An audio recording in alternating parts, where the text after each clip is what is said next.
স্বেচ্ছাসেবী সংগঠন অভয়ের পক্ষ থেকে শিশু দিবস পালন করা হলো ব্যারাকপুর রামকৃষ্ণ বিবেকানন্দ মিশন সূর্যপুর শাখায়। নিশিদিন হসপিটাল, অর্থ সব নয়, পরিষেবাই আসল কথা। ঠিকানা রবীন্দ্রপল্লী, কল্যাণী হাইরোড, ওয়ার্ল্ডস মোড়ের নিকটে। যোগাযোগ 8617781276।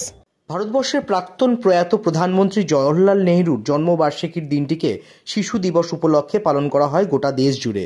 সেই দিনটিকে স্মরণ করে রাখতে রামকৃষ্ণ বিবেকানন্দ মিশন সূর্যপুর শাখায় মুক বধির দৃষ্টিহীন আশ্রমিকদের নিয়ে পালন করা হলো শিশু দিবসের দিনটি। এই দিনটি পালন করলেন স্বেচ্ছাসেবী সংস্থা অভয়ার সদস্যরা। এ বিষয়ে বলতে গিয়ে সংগঠনের কর্মকর্তারা জানান, আপনারা কোথা থেকে আসছেন? আমরা অভয় ওয়েলফেয়ার সোসাইটি ব্যারাকপুর থেকে আসছি। আচ্ছা, আপনারা এখানে কিসের জন্য এসেছেন? কি আজকে 14ই নভেম্বর চিলড্রেন্স ডে, শিশু দিবস। আজকে এবার নিয়ে আমরা 8 বছর ধরে এখানে আসছি রামকৃষ্ণ মিশন বধির এবং দৃষ্টিহীন অনাথ আশ্রমে। প্রত্যেক বছরই আমরা আসি, এখানে বাচ্চাদের নিয়ে আমরা সেলিব্রেশন করি। আমরা ওদেরকে আজকে নিয়ে কেক কাটা থেকে শুরু করে গিফট দেওয়া থেকে শুরু করে প্রত্যেক বছর করে থাকি, এবছরও আমরা করছি। আচ্ছা, কতগুলো বাচ্চা আছে এখানে? 100-এর উপর বাচ্চা আছে। 100-এর উপর বাচ্চাদের নিয়ে সকাল থেকে আমরা আজকে খুব সুন্দর দিনটা সেলিব্রেশন করলাম প্রত্যেক বছরের মতন। অভয়ের প্রত্যেকটি সদস্য আজকে আমাদের একসাথে আছে। অভয় কতগুলো সদস্য? আমাদের অভয়ের 60 থেকে 70 জন সদস্য আছে। প্রত্যেক বছরই আমরা করি, বছরও করলাম, খুব ভালো কাটালাম দিনটা। Happy children's day. Happy children's day.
নিশিদিন ডায়াগনস্টিক সেন্টার, এ কমপ্লিট ডায়াগনস্টিক সলিউশন। আমাদের ঠিকানা 144/1 সেন্ট্রাল রোড, আনন্দপুরি, ব্যারাকপুর, কলকাতা 122। আমাদের যোগাযোগ 9875338719। সাধ্যের মধ্যে স্বপ্নের ফ্ল্যাট খুঁজছেন? লাবণ্য গ্রুপের পক্ষ থেকে ব্যারাকপুর হরিসভা মন্দিরের নিকটে সোনাঝুরি আবাসন। থাকছে lift, top floor, set, 0% GST। এছাড়াও থাকছে ব্যাংক লোনের সুব্যবস্থা। ফ্ল্যাট বুকিং চলছে। আমাদের যোগাযোগ 7278 200 456।